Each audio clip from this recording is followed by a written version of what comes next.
शेर कैसे बना माँ दुर्गा का वाहन। शेर के माँ दुर्गा का वाहन बनने की कहानी तब शुरू होती है जब देवी पार्वती घोर तपस्या करके भगवान शिव को पति के रूप में पाने की कोशिश कर रही थी। सालों तक तप करने के बाद माता पार्वती को भोले भंडारी अपनी पत्नी के रूप में अपना लेते हैं। इसी बीच तपस्या की वजह से माँ पार्वती का रंग काफ़ी काला पड़ गया था। एक दिन ऐसे ही बातचीत के दौरान भगवान शिव माँ पार्वती को काली कह देते हैं। यह बात उन्हें पसंद नहीं आती। वे नाराज होकर दोबारा तप करने के लिए चली जाती है। एक दिन बाद घूमते घूमते एक शेर घोर तप कर रही माँ पार्वती के पास पहुँचा। उन्हें खाने की इच्छा से वे वहाँ घूमता रहा।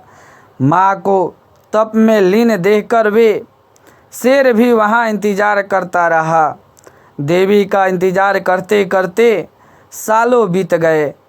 शेर माँ पार्वती के तेज की वजह से उनके पास नहीं पहुँच पाता था। कोशिश करता और असफलता हाथ लगने पर दोबारा लौटकर कोने में बैठ जाता। होते होते कई साल बीत गए। माँ के तप से खुश होकर भगवान शंकर प्रकट हुए और माँ ने मनचाहा वर मांगने को कहा। देवी पार्वती अपना गोरा रंग वापस चाहती है। भगवान ने आशीर्वाद दिया और वहाँ से चले गए। वरदान मिलते ही माँ पार्वती नहाने के लिए चली गई।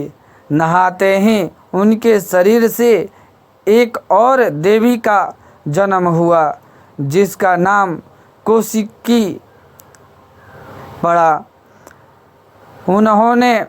उनके शरीर से काला रंग भी निकल गया था और माँ का रंग पहले की तरह ही साफ हो गया। इस वजह से माता पार्वती का नाम माँ गौरी भी पड़ गया। नहाने के कुछ देर बाद माँ की नज़र शेर पर पड़ी। शेर को देखते ही उन्होंने भगवान शिव को याद किया और शेर के लिए भी वरदान मांगा।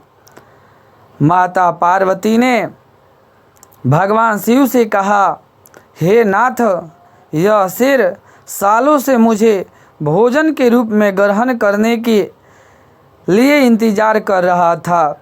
मेरे पूरे तप के दौरान यह यहीं था।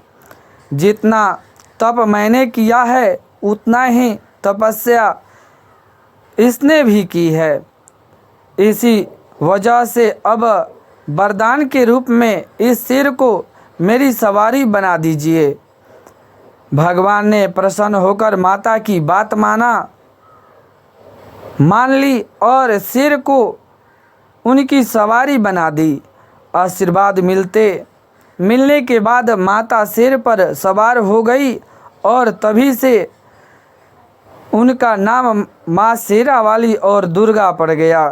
दोस्तों, इस प्रकार की वीडियो के लिए आप लाइक सब्सक्राइब ज़रूर कर दें ताकि जब भी आपके पास वीडियो डालें तो तत्पश्चात जल्द से जल्द पहुंच जाए। धन्यवाद।